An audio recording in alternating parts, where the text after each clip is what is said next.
तो बच्चों आज हमारी बोटनी की पहली क्लास है। आज से पहले जो हमारी क्लास हुई है वो जोलॉजी की हुई है।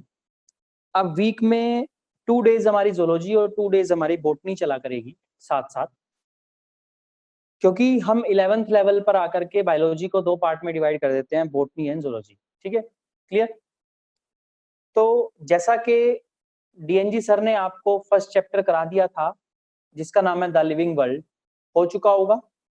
ठीक है, तो आज मैं यहाँ से आपका सेकंड लेक्चर स्टार्ट करूंगा, सेकंड चैप्टर। ठीक है, जिसका नाम है बायोलॉजिकल क्लासिफिकेशन। क्या नाम है? बायोलॉजिकल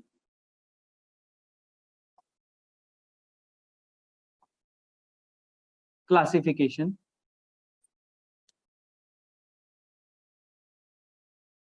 ठीक है, बायोलॉजिकल क्लासिफिकेशन जो है बच्चों चैप्टर हमारा बायोलॉजी का सेकंड चैप्टर है। ठीक है ना, क्लियर हो गया। तो हम इसे बोटनी में कंसीडर करते हैं। देखिए, बायोलॉजिकल क्लासिफिकेशन, बायो माने लाइफ, के हमारी अर्थ पर यहां पर जहां भी लाइफ पॉसिबल है हमने उसको क्लासिफाई किया।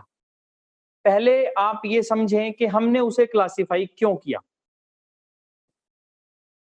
क्योंकि हमारी अर्थ के ऊपर, हमारी धरती के ऊपर इतनी तरह के लिविंग बींग्स हैं जिनको अलग अलग पढ़ना, अलग अलग समझ पाना बहुत मुश्किल है। इसीलिए हम लोगों ने क्या किया, उसको डिवाइड कर दिया, उनको क्लासिफाई कर दिया, यानी कि डिवाइड कर दिया डिफरेंट ग्रुप्स एंड सब ग्रुप्स में, जिससे कि हम उनकी स्टडी इजीली कर सकते हैं और इजीली उनके बारे में यानी कि उनके कैरेक्टर्स को समझ सकते हैं। ठीक है ना। आज जो हमारे लिए कॉमन क्लासिफिकेशन सिस्टम है वो 5 किंगडम है, लेकिन जो स्टार्टिंग हुई थी वो 5 किंगडम से नहीं हुई थी। स्टार्टिंग में हमारे जो साइंटिस्ट थे उन्होंने जो क्लासिफाई किया था बेसिकली लिविंग को 2 पार्ट में डिवाइड किया था। अभी मैं आपको सारा कुछ लिखवाऊंगा, बताऊंगा, आप मेरे साथ साथ लिखेंगे भी, और अगर पीछे रह जाएं तो रिकॉर्डेड लेक्चर में से ही कवर करेंगे। ठीक है, ये जो लेक्चर होगा इसका नाम होगा biological classification lecture 1, lecture 2, lecture 3, ऐसे ऐसे करके हमारे लेक्चर चलते चले जाएंगे। ठीक है, चलिए। तो बच्चों हमारा जो मेजर पॉइंट है वो क्या है, हम ये देखेंगे इस चैप्टर के अंदर कि किस तरह हमने अलग अलग ग्रुप्स के अंदर ऑर्गेनिज्म को डिवाइड किया। ठीक है, किस किस साइंटिस्ट ने कौन सा ग्रुप दिया। और दूसरी बात, जो मेजर पॉइंट है वो फिर आगे जाकर के हम ये पढ़ेंगे किस ग्रुप के क्या करेक्टर हैं जिसके बिहाफ पर हमने उनको डिवाइड किया। ठीक है, तो चलिए स्टार्ट करते हैं। बीच बीच में मैं कॉमनली समझाता भी रहूंगा। तो सबसे पहले हम स्टार्ट करते हैं हमारे पहले साइंटिस्ट जिनका नाम था अरिस्टोटल। ठीक है ना, ठीक है, जिन्होंने क्लासिफिकेशन को सबसे पहली बार यूज किया था। तो आप लिखेंगे first point, first attempt.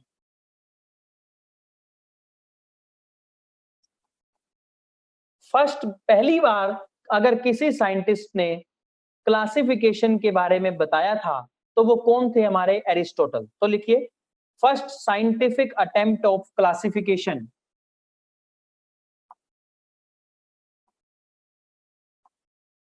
First scientific attempt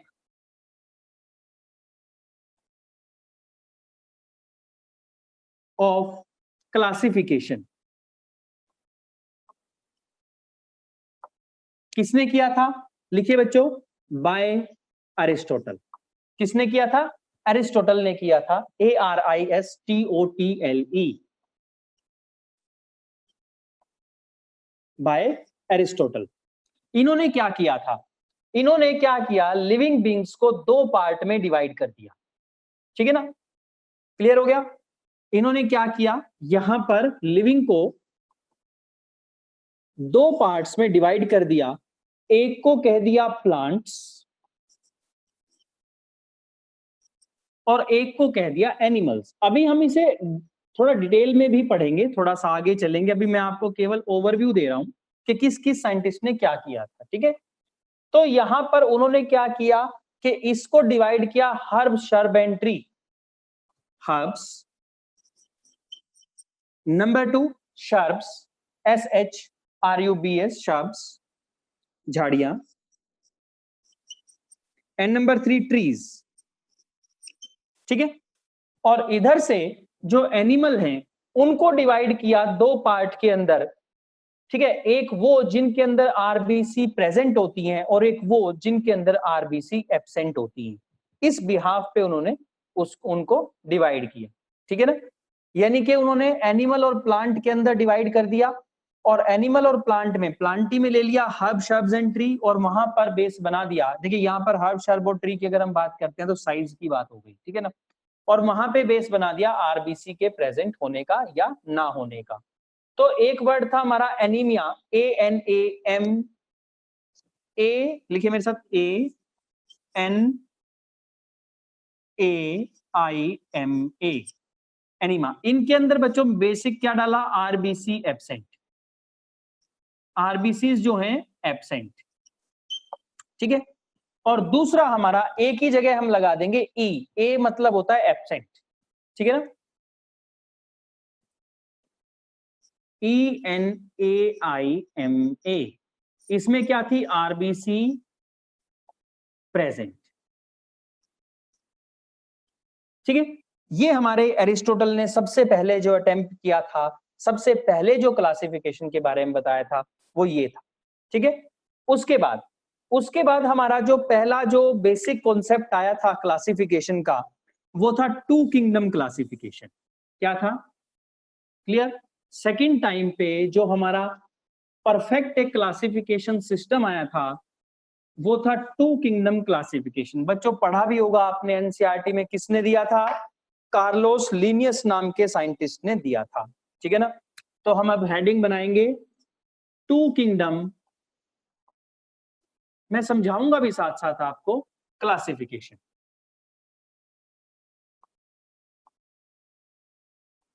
heading बनाएंगे आप टू किंगडम क्लासिफिकेशन, लिखेंगे बाय फर्स्ट पॉइंट किसने किया था, कार्लोस लीनियस ने दिया था, ठीक है। लिखो CAROLUS,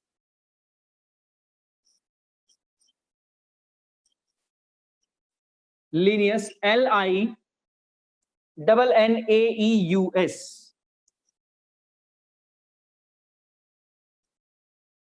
बच्चों देखिए ये जो दो चैप्टर आपके चलेंगे इसमें थोड़ा लिखने का ज्यादा है, ठीक है ना, समझने का थोड़ा सा कम है, तो आपको बोर नहीं होना, ठीक है। जैसे जोलॉजी के अंदर आपने जो हमने ह्यूमन फिजियोलॉजी चलाई है तो आपको लगता है कि थोड़ा सा समझने का ज्यादा है, थोड़ा इंटरेस्टिंग है। तो ये चैप्टर जो है बेसिक हैं साइंस की, इनके बिना वो कुछ भी नहीं है, ठीक है ना। ये हमारी साइंस का बेस है कि किस तरह से चेंज आया, कौन कौन इस धरती पे है, कितनी तरह के ऑर्गेनिज्म यहाँ पर हैं। तो इनसे आपको अपना मन हटाना नहीं है, थोड़ा सा इनके बारे में थोड़ा फोकस करना है, और क्वेश्चन हमारे बहुत बनते हैं, ठीक है। तो कार्लोस लीनियस ने क्या किया, दो किंगडम यहां पर प्रपोज किए, ठीक है ना। प्रपोज्ड, आप साइड में लिख लेना एरो के, प्रपोज्ड टू किंगडम।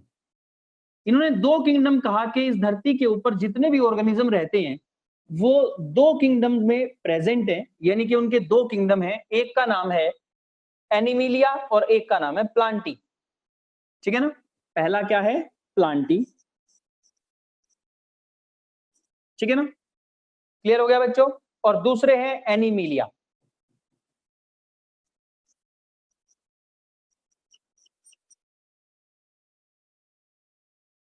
ठीक है ना, नाम से ही पता चल रहा है। यानी कि उन्होंने कह दिया कि एक तो प्लांट है इस धरती के ऊपर और एनिमल है, यही सारे के सारे ऑर्गेनिज्म इस धरती पर रहते हैं, ठीक है, क्लियर। तो उन्होंने फंक्शन क्या क्या लिए, उन्होंने फंक्शन क्या क्या लिए, यानी कि किस किस प्रॉपर्टी को चेक करके उन्होंने अपने डिसीजन लिए, ठीक है। तो ये मैं आपके साथ डिस्कस करूंगा अभी।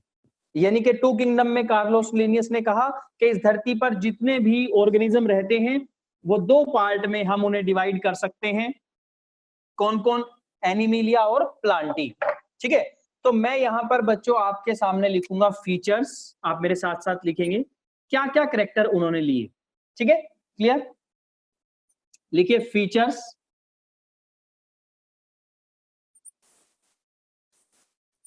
फीचर्स भी लिख सकते हैं आप यहां पर कैरेक्टर भी लिख सकते हैं, किस किस के।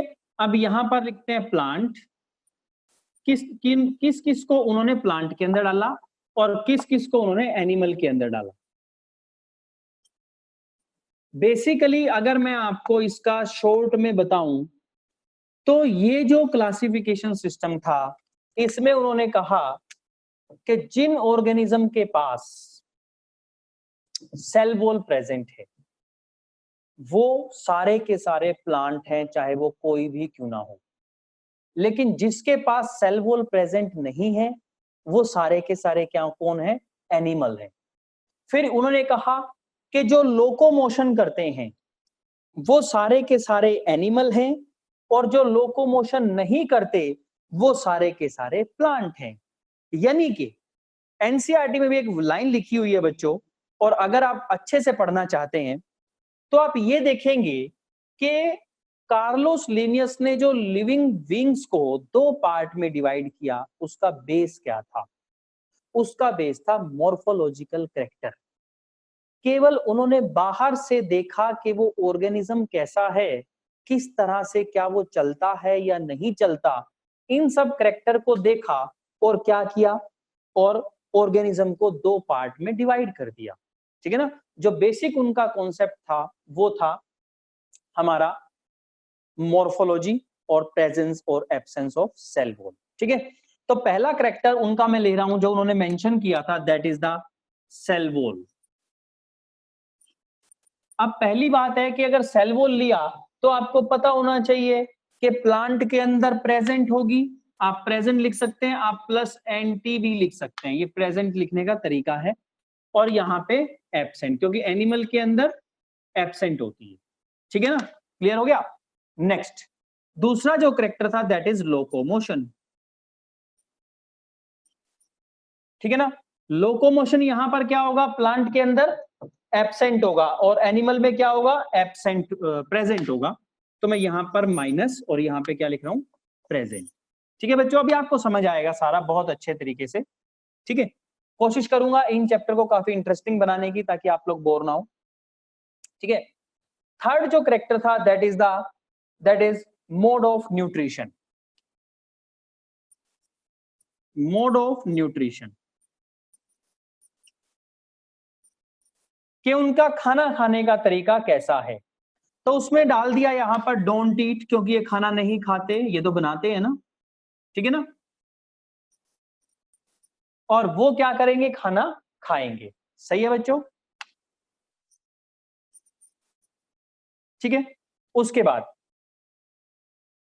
रिस्पॉन्स टू स्टिमुलस, के ये क्या स्टिमुलस को रिस्पॉन्स करते हैं, response to stimulus.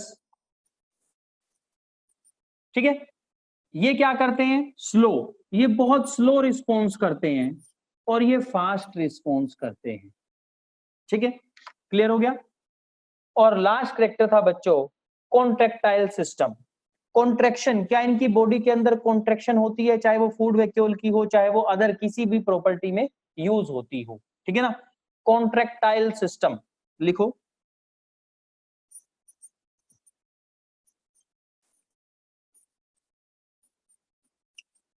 Contractile system. तो जो कॉन्ट्रैक्टाइल सिस्टम था वो प्लांट के अंदर एब्सेंट होता है और एनिमल्स के अंदर प्रेजेंट होता है। ठीक है। इन कैरेक्टर के बिहाफ पे उन्होंने कहा कि मैं प्लांट उसे कहूंगा जिसके पास सेल वॉल प्रेजेंट होगी, जो लोकोमोशन नहीं करेगा, जो खुद का जो खाना नहीं खाएगा, जो रिस्पॉन्स टू द स्टिमुलस जिसका स्लो होगा और कॉन्ट्रैक्टाइल सिस्टम नहीं होगा। ठीक है। और एनिमल्स वो सब होंगे जिनके पास सेल वॉल नहीं होगी, जिनके पास लोकोमोशन प्रेजेंट होगा, वो खाना दूसरों से लेकर के खाएंगे, रिस्पॉन्स जो है उनका फास्ट होगा और कॉन्ट्रैक्टाइल सिस्टम उनके अंदर प्रेजेंट होगा। तो जिनके पास भी ये प्रॉपर्टी होंगी मैं उन्हें एनिमल कहूंगा, और जिनके पास भी ये प्रॉपर्टी होंगी मैं उन्हें प्लांट कहूंगा। ऐसा कार्लोस लिनियस ने बोला। तो उनके बिहाफ पे इन प्रॉपर्टीज को देखते हुए कौन कौन सा ऑर्गेनिज्म कहां कहां आ गया। ठीक है। चलिए अब मैं आपको क्या करना है, इसके नीचे ही लिखना है। चलिए मैं दोबारा से बनाता हूं। ठीक है। ठीक है। तो ये बेसिक हो गया, ये करेक्टर हो गए उनके।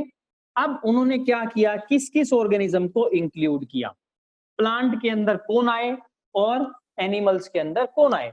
देखिए, क्या सेल वॉल बैक्टीरिया में होती है, क्योंकि बैक्टीरिया सबसे लोअर ऑर्गेनिज्म है, तो बैक्टीरिया के अंदर सेल वॉल होती है, इसीलिए उन्होंने क्या किया, बैक्टीरिया को भी किस में रख दिया, प्लांट में रख दिया, बैक्टीरिया। नंबर 2, सेकंड है हमारे, अभी हम पढ़ेंगे इनके बारे में, कुछ वर्ड्स आपके लिए नए होंगे, कोई बात नहीं। सेकंड है हमारे डायटम्स, DIATOMS, ठीक है, ये आपको याद करने हैं, क्योंकि हो सकता है क्वेश्चन आ जाए कि बताओ according to the Carlos Linnaeus diatoms किस में आएंगे, डिनोफ्लैजिलेट किस में आएंगे, इस तरह से क्वेश्चन आ सकता है। थर्ड जो है हमारा, दैट इज डिनोफ्लैजिलेट्स, डिनो, दो, डिनो DINOFLAGELLATES, डिनोफ्लैजिलेट्स, ठीक है। Fourth one is euglenoids, EUGLENOIDS,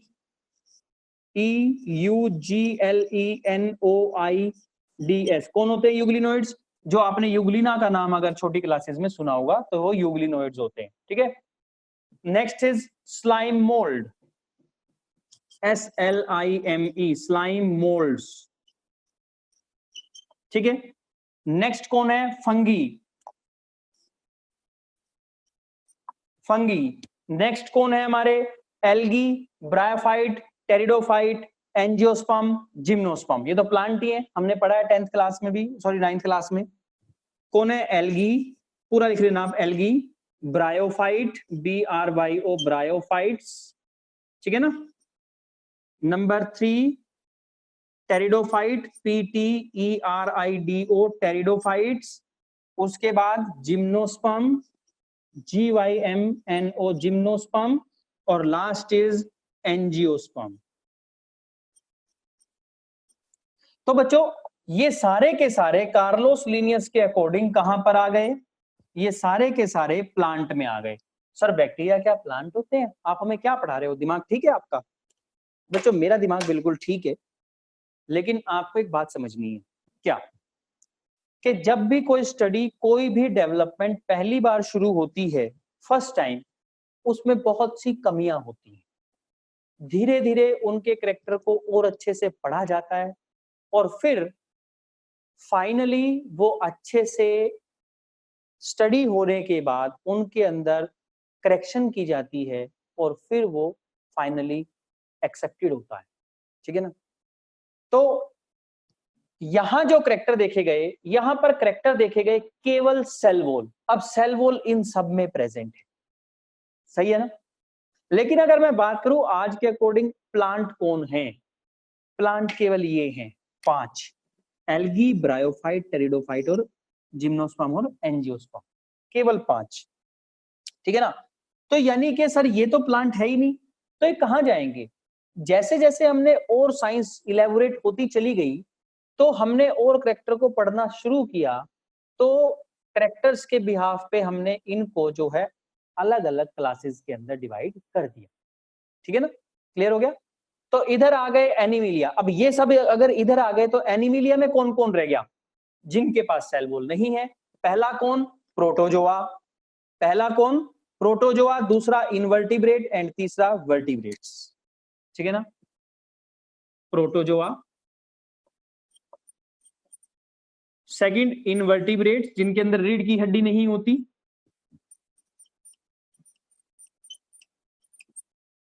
and next one is vertebrates, ठीक है। तो इनके अकॉर्डिंग ये प्लांट थे, ये एनिमल थे। लेकिन ये 2 किंगडम क्लासिफिकेशन ज्यादा लंबा नहीं चला।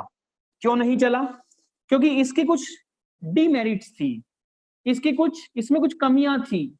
वो कमियां क्या क्या थी वो हम पढ़ेंगे। 2 किंगडम क्लासिफिकेशन की डीमेरिट ही क्यूरियोसिटी बढ़ाई कि इसके अलावा भी कुछ और होना चाहिए, ठीक है ना। तो चलिए हम बात करते हैं डीमेरिट्स की, या इसकी डिसएडवांटेज आप बोल सकते हो। डीमेरिट्स ऑफ 2 किंगडम क्लासिफिकेशन क्या क्या थी। बेसिकली इनकी 3 डीमेरिट थी, इन्होंने कोई डिफरेंस नहीं बताया। तो लिखो, नो डिफरेंशिएशन और दे doesn't explain the difference between, ठीक है ना। कौन कौन सा, मैं यहां लिख रहा हूं नो डिफरेंस बिटवीन, इन्होंने किस किस के बीच में डिफरेंस नहीं बताया। नंबर 1, पहला कि सर आपने जो इतने सारे प्लांट और एनिमल डिवाइड कर दिए, क्या आपने ये देखा कि ये प्रोकैरियोट है या यूकैरियोट है। Prokaryote and eukaryotes. देखो अगर मैं बात करूं बैक्टीरिया की, अगर मैं बात करूं बैक्टीरिया की तो बैक्टीरिया प्रोकैरियोट है, अगर मैं बात करूं प्लांट की तो वो यूकैरियोट है। तो आपने दोनों को बिना सेल की कैरेक्टर को, बिना सेल के कैरेक्टर को पढ़े आपने दोनों को एक में कैसे रख दिया। जब दोनों के कैरेक्टर बिल्कुल अलग हैं तो क्या आप एक ग्रुप के अंदर उसे रख सकते हैं, नहीं रख सकते। तो यानी कि पहली डिमेरिट तो यही थी कि हमें कार्लो सर हमें ये पढ़ना पड़ेगा कि ये ऑर्गेनिज्म जो आपने एक ग्रुप के अंदर प्लांटी के अंदर रखे हैं, क्या वो सारे प्रोकैरियोट हैं, क्या वो सारे यूकैरियोट हैं। क्योंकि एक ग्रुप के अंदर या तो सारे प्रोकैरियोट होंगे या सारे यूकैरियोट होंगे, सही है ना। दोनों को आप एक ग्रुप में कैसे रख सकते हो, नहीं रख सकते ना, तो पहली डिमेरिट। दूसरी दूसरी कि आपने ये भी ध्यान नहीं रखा, आपने ये भी ध्यान नहीं रखा कि ये सारे ऑर्गेनिज्म यूनिसेलुलर हैं या मल्टी सेलुलर है। यानी कि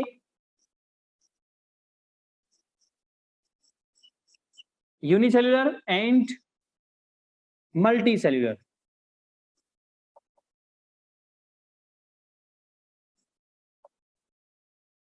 ये ऑर्गेनिज्म जो आपने सारे प्लांट में और एनिमल में रखे हैं, क्या ये एक सेल से बने हुए हैं या ज्यादा सेल से बने हुए हैं। फॉर एग्जाम्पल देखिए, अगर मैं बात करूं प्रोकैरियोट, वो तो खैर होते ही यूनिसेलुलर है और बाकी होते हैं मल्टीसेलुलर। लेकिन अगर मैं प्लांट की बात करूं और एनिमल की बात करूं, देखो प्लांट में कुछ एल्गी हैं जैसे कि क्लोरेला, क्लेमाइडोमोनास, इस तरह से, ठीक है, जो यूनिसेलुलर है।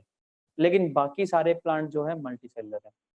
अब उनके पास प्लांट के सारे कैरेक्टर हैं, तो प्लांट के सारे कैरेक्टर होने के बावजूद भी उन्हें यूनिसेलुलर ऑर्गेनिज्म के ग्रुप में भी रखा जाता है, ठीक है।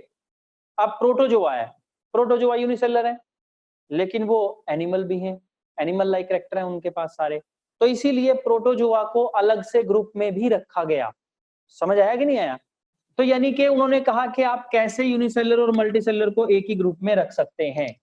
और तीसरा तीसरा ये था कि आपने क्या ये देखा कि इनका मोड ऑफ न्यूट्रिशन जो है यूनिसेलुलर है, सॉरी यूनिसेलुलर कह रहा हूं, ऑटोट्रोफिक है या हेट्रोट्रोफिक है। क्योंकि आपने तो बैक्टीरिया को भी प्लांट में रख दिया, आपने तो फंगी को भी प्लांट में रख दिया, और प्लांट तो है ही प्लांट के अंदर। लेकिन प्लांट का तो करेक्टर ये है कि वो अपना खाना बनाते हैं, इसीलिए वो ऑटोट्रोफिक है। और बैक्टीरिया और फंगी की बात करें तो वो हेट्रोट्रोफिक है। आपने कैसे दोनों को एक ही करेक्टर में रख दिया, ठीक है ना। तो तीसरी और लास्ट जो इनकी डीमेरिट थी, that is autotrophic and heterotrophic nutrition.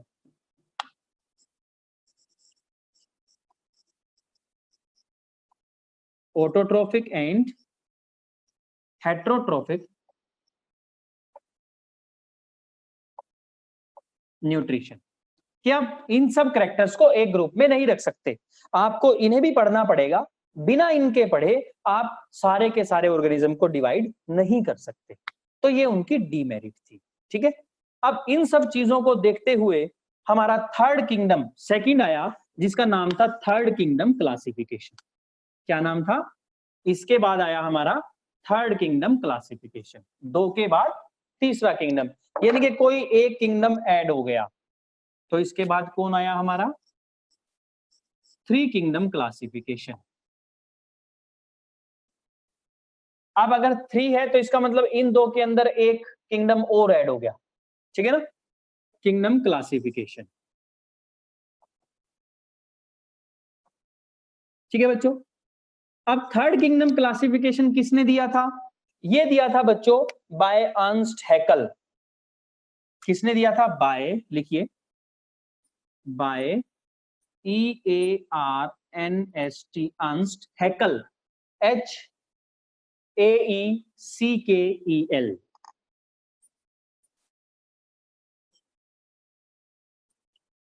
अंश हैकल ने दिया था। इन्होंने कहा कि इस धरती पे जितने भी ऑर्गेनिज्म हैं वो सब 3 किंगडम में हम उन्हें डिवाइड कर सकते हैं, ठीक है ना। इन्होंने एक नया किंगडम दिया, क्योंकि 2 तो पहले ही दे रखे थे, ठीक है ना। Proposed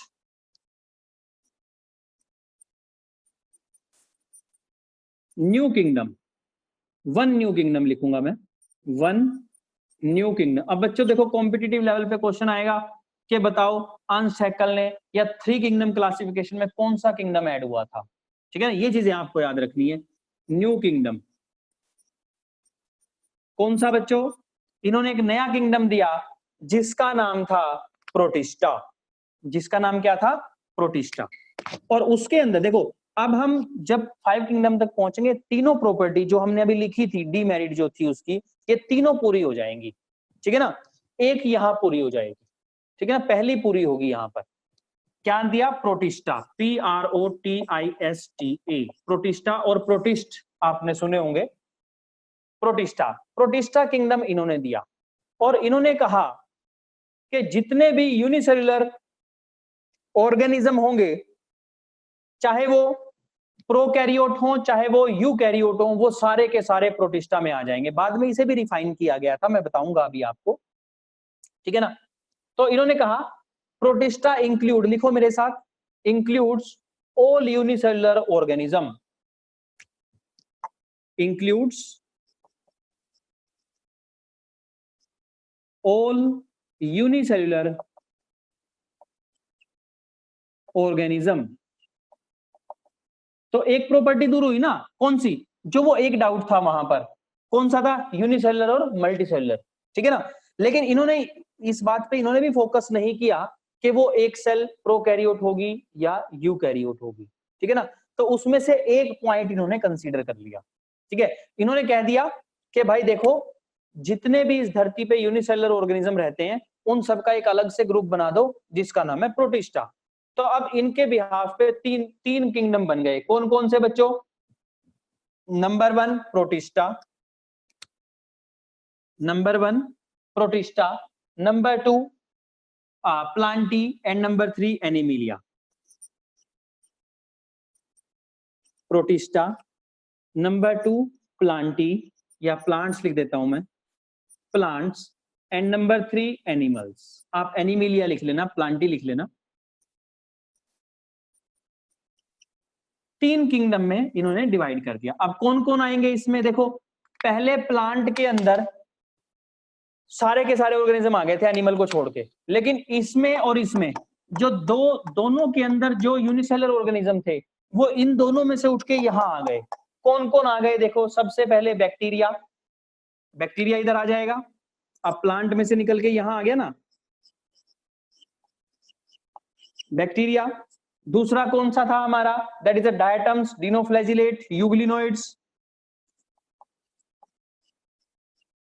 number 3 dinoflagellates. Number 4 euglenoids. ये सारे ना यूकैरियोट हैं, सॉरी ये यूनिसेलुलर हैं, ठीक है ना। वो बाद में बताऊंगा यूकैरियोट है कि नहीं है, ठीक है। तो ये सारे के सारे यूनिसेलुलर हैं, इसीलिए ये प्लांटी में से उठ करके अलग से आ गए, ठीक है ना। और फिर है हमारा स्लाइम मोल्ड्स। उसके बाद है हमारा स्लाइम मोल्ड के बाद आ जाएगा प्रोटोजोआ। अब देखो, प्रोटोजोआ उस टाइम पे ऑर्गेनिज्म में, एनिमल में था। अब कहां आ गया? प्रोटिस्टा में, क्योंकि यूनिसेलुलर है ना, इसलिए भी यहां पे आ गया, ठीक है। अब यूनिसेलुलर फंगी और यूनिसेलुलर एल्गी, जो प्लांट का और फंगस का कैरेक्टर था वो दोनों एक में आ गए। यूनिसेलुलर फंगी और लास्ट है यूनिसेलुलर एल्गी, यूनिसेलुलर एल्गा, ठीक है ना। तो ये सारे के सारे कहां आ गए हमारे? ये सारे के सारे प्रोटिस्टा के अंदर आ गए, ठीक है। अब बात हुई प्लांट्स की। तो प्लांट में से अब इन सबको निकाल दो, पुराने जो प्लांट का ग्रुप लिखा था उनमें से इन सबको निकाल दो, तो क्या बच गए? प्लांट। प्लांट में कौन बचा? फंगी, एल्गी, ब्रायो, टेरिडो, जिम्नो, एंजियो, है ना? कौन कौन बच गए? नंबर 1 फंगी, इस क्लासिफिकेशन के हिसाब से fungi, number 2 algae, number 3 bryophyte, number 4 pteridophyte, PTERIDO PHYTES। Next is pteridophyte के बाद जिम्नोस्पर्म,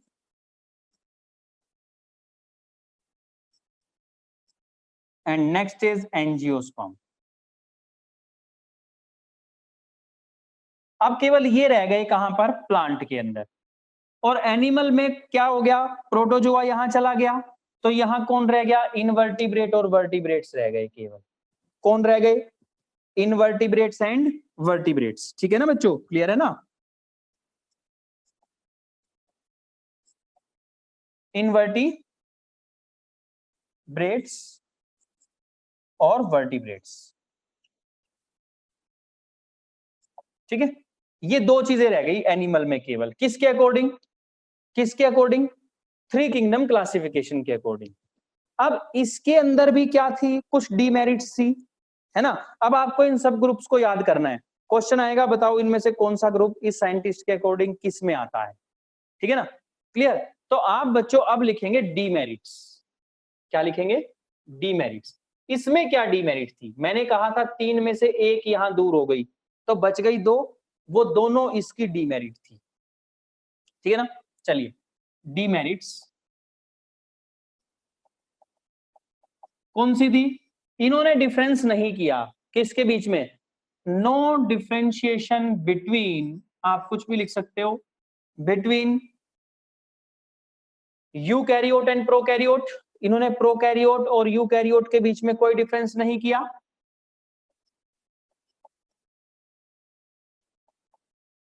प्रोकैरियोट्स एंड यूकैरियोट्स।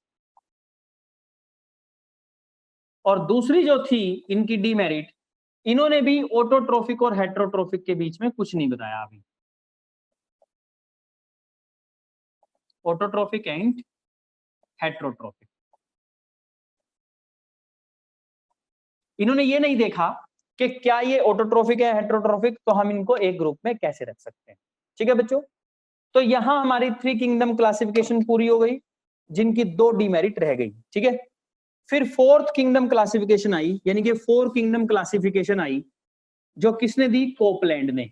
यानी कि कोपलैंड ने एक किंगडम को और ऐड कर दिया।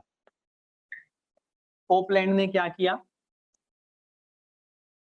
एक किंगडम को और ऐड कर दिया, और क्या बना? Total 4 kingdom classification. क्या बन गई बच्चों? उसके बाद कौन आई? 4 किंगडम क्लासिफिकेशन।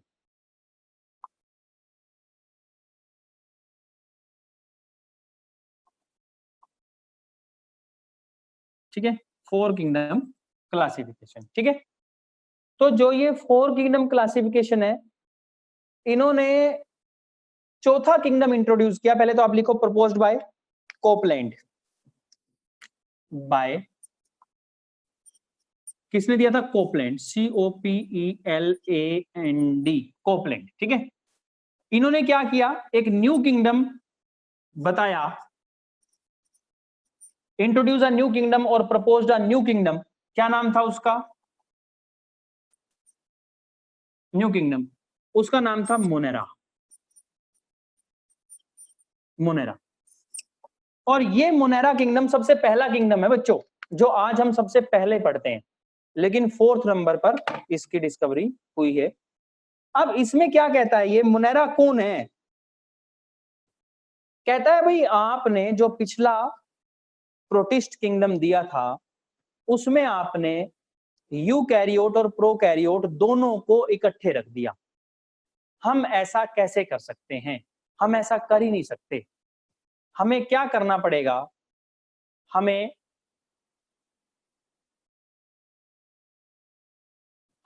यूकैरियोट को अलग पढ़ना पड़ेगा और प्रोकैरियोट को अलग पढ़ना पड़ेगा। हम इकट्ठे पढ़ ही नहीं सकते इनको। इसीलिए इन दोनों को अलग अलग किया जाए। तो इन दोनों को अलग अलग करने के लिए एक नया किंगडम दे दिया जिसका नाम था मोनेरा, और कहा कि इसके अंदर सारे कौन होंगे, includes all unicellular, sir unicellular तो पहले भी थे, प्रोकैरियोट्स ओनली। आप समझ आया, प्रोकैरियोट्स ओनली। इसके अंदर के इस धरती पर जितने भी एक सेल से बने हुए प्रोकैरियोट्स होंगे वो सारे के सारे मोनेरा के अंदर आ जाएंगे। समझ आ गया? तो यानी कि वहां पर जो हमने प्रोटिस्टा के अंदर सभी को रख दिया था उसमें से प्रोकैरियोट्स निकल करके कहां आ जाएंगे, सारे मोनेरा के अंदर आ जाएंगे। सही बात है ना? क्लियर हो गया?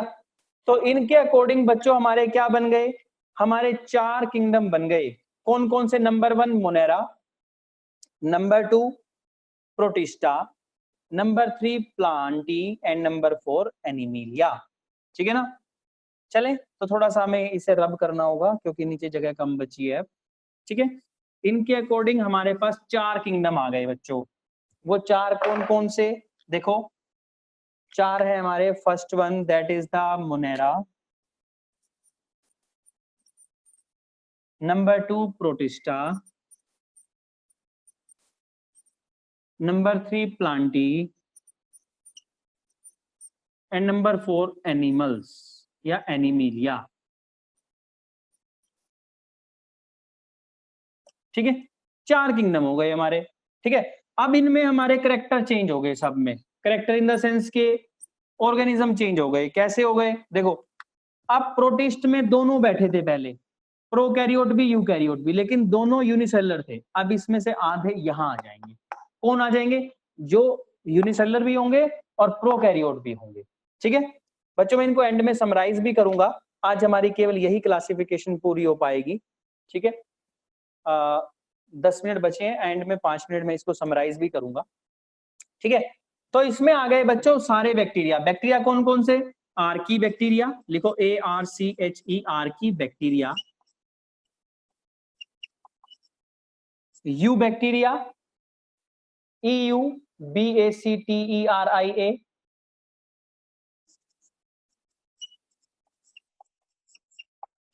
You bacteria. ठीक है,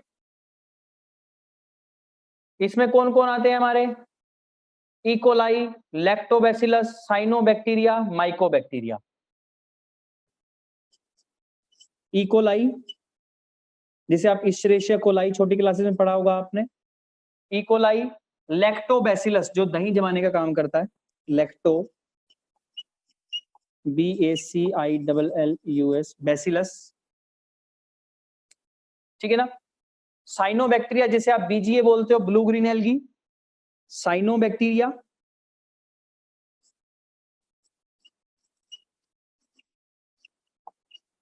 जिसे आप BGA बोलते हो, ब्लू ग्रीन एल्गी, क्योंकि इसके पास इसी तरह के एल्गी के जैसे पिगमेंट होते हैं। ठीक है, क्लियर? और उसके बाद लास्ट है माइकोप्लाज्मा। माइकोप्लाज्मा इस धरती की सबसे छोटी सेल है। ठीक है ना? That is mycoplasma.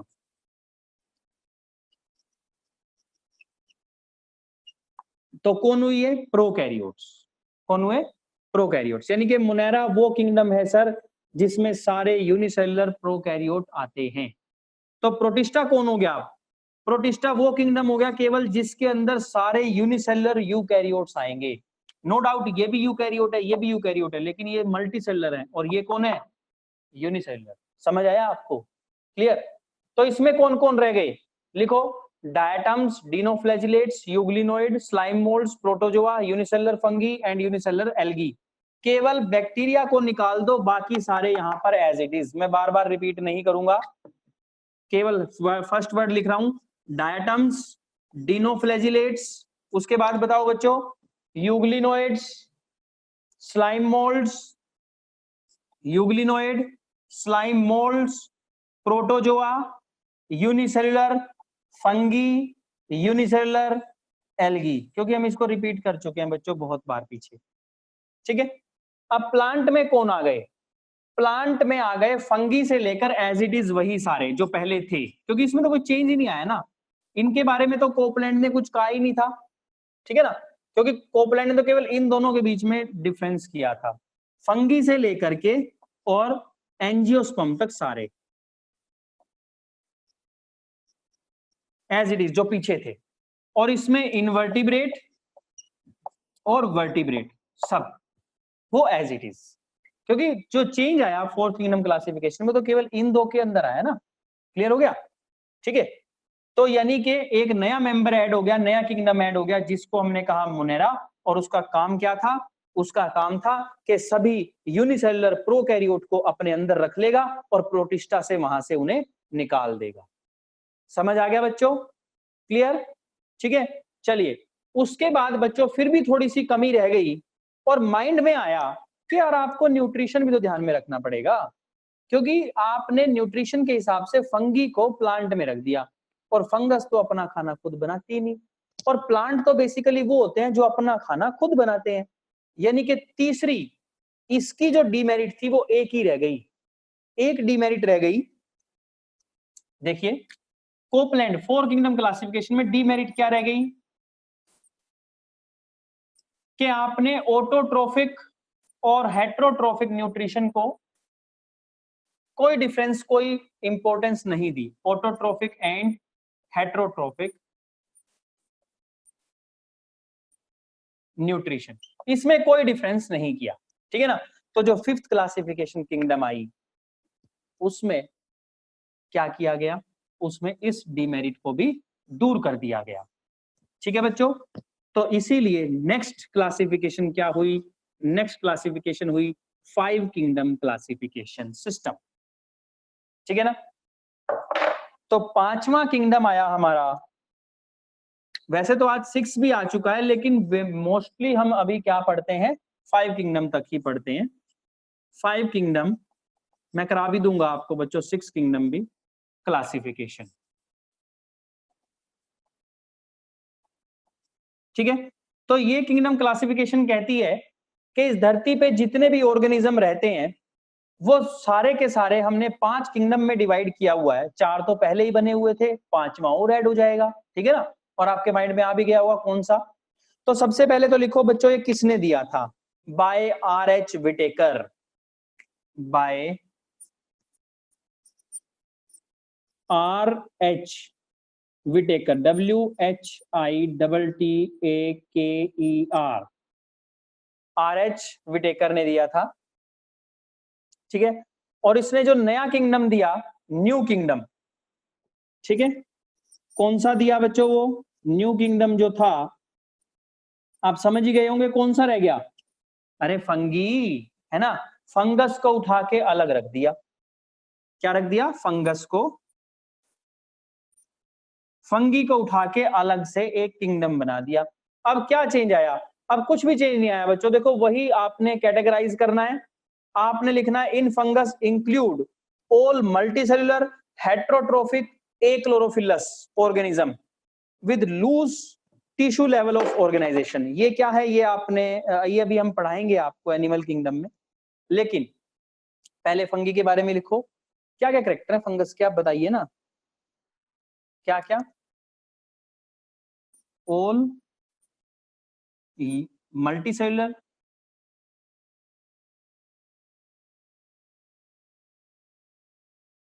क्या फंगी अपना खाना खुद बनाती है? नहीं बनाती। तो इसीलिए हेट्रोट्रोफिक या हेट्रोट्रोफ्स, ठीक है, आप पूरा लिख लेना, ठीक है। और ए क्लोरोफिलस, ए का मतलब एब्सेंट, क्लोरोफिल, क्लोरोफिलस कि जिसकी बॉडी के पास क्लोरोफिल नहीं होगा तभी तो ये खाना नहीं बना सकती, ए क्लोरोफिलस, ठीक है। और हेट्रोट्रोफिक है, मल्टीसेलुलर है, ठीक है ना। और एक बात और ऐड कर लें आप, लूज लेवल ऑफ या loose tissue level of organization, कि यहां पर टिश्यू लेवल आ चुका है लेकिन लूज टाइप का, वो मैं आगे पढ़ाऊंगा आपको, केवल आपने एक वर्ड याद रखना है, loose tissue level of organization. तो बच्चों देखो, अब इसके बाद मोनेरा प्रोटिस्टा पे कोई फर्क नहीं आएगा, प्लांट में से फंगी उठ करके कहां आ जाएगी, फंगस में अलग से आ जाएगी, ठीक है ना। और प्लांट में कौन रह जाएंगे, एल्गी से लेकर के एंजियोस्पर्म तक रह जाएंगे, algae, bryophyte, pteridophyte, gymnosperm, angiosperm, 5, ठीक है। और एनिमल में कौन रह जाएंगे, इनवर्टिब्रेट और वर्टिब्रेट। समझ आया, ठीक है। तो इन्होंने क्या किया, 5 किंगडम क्लासिफिकेशन दी, जिसके अकॉर्डिंग हम लोगों ने अलग अलग ग्रुप को अलग अलग किंगडम में डिवाइड कर दिया। समझ आया आपको, ठीक है। चलो अब आप मेरे साथ 5 मिनट 2-3 पॉइंट लिखेंगे, ठीक है। लिखो फटाफट से, हेडिंग बनाएंगे, क्लासिफाइड ऑर्गेनिजम्स इनटू 5 किंगडम, यानी कि इस क्लासिफिकेशन के अंदर क्या था, ठीक है। अब रब कर दूं इन्हें, 5 किंगडम तक पहुंच गए, चलो अब रब कर देते हैं। तो लिखो आप 5 किंगडम क्लासिफिकेशन में नेक्स्ट पॉइंट लिखो, हेडिंग बनाओ, क्या बनाएंगे, classified organism into 5 kingdom on the basis of 5 criteria, 5 basic character लिए गए, ठीक है ना, on the basis of 5 criteria, 5 criteria decide किए गए जिससे कि 5 किंगडम क्लासिफिकेशन बनी।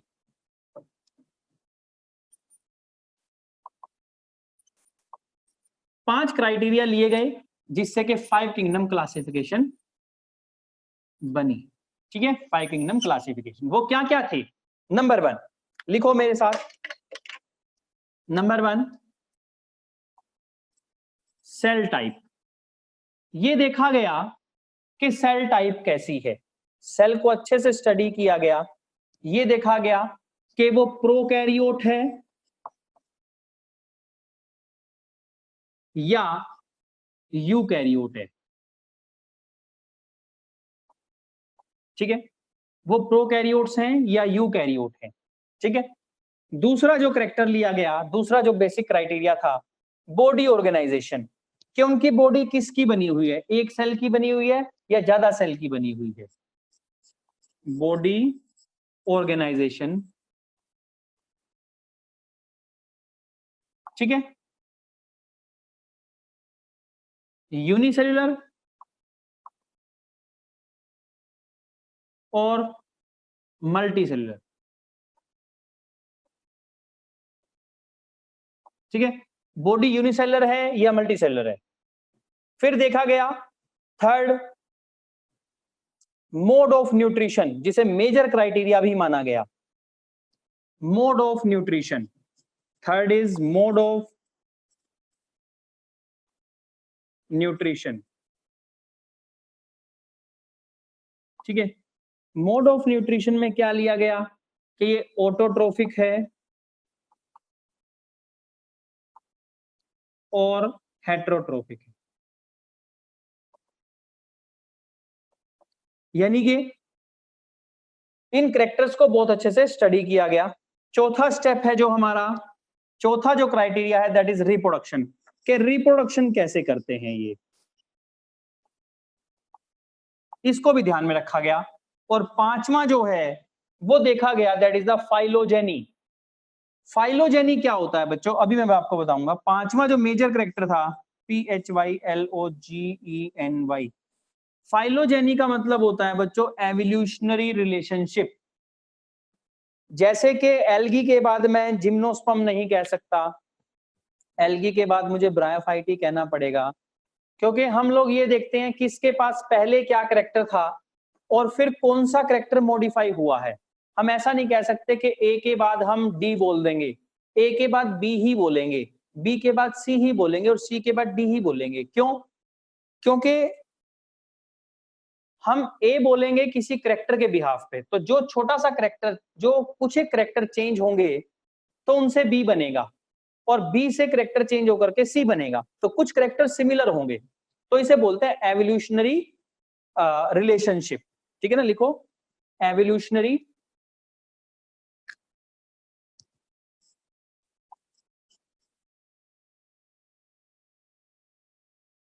रिलेशनशिप। ठीक है, इन 5 कैरेक्टर्स को देख करके 5 किंगडम क्लासिफिकेशन बनाई गई। अब समझ आया आपको? ये बेस है हमारी 5 कैरेक्टर क्लासिफिकेशन के, ठीक है ना। और कैसे कैसे बनाई गई, ठीक है, वो हम अभी कैरेक्टर अभी इनके देखते हैं। कितना टाइम बचा हमारे पास बच्चों? हमारे पास 5 मिनट बची हैं बच्चों, इसीलिए आज हम नेक्स्ट टॉपिक पे नहीं जाएंगे, जो इसका सबसे बढ़िया इंटरेस्टिंग और समझने वाला टॉपिक है, कि ग्राफ के थ्रू हम समझते हैं कि क्या क्या कैरेक्टर थे। ठीक है, फिर इसके बाद हम नेक्स्ट लेक्चर में थोड़ा सा 6 किंगडम के बारे में 2-3 लाइनें पढ़ेंगे, मेजर सा पॉइंट इनका पढ़ेंगे, क्राइटेरिया पढ़ेंगे, और फिर हम शुरू कर देंगे अपना मुनेरा, किंगडम मुनेरा। ठीक है, क्लियर हो गया? तो यहां पर बच्चों आज का लेक्चर हम पूरा करते हैं।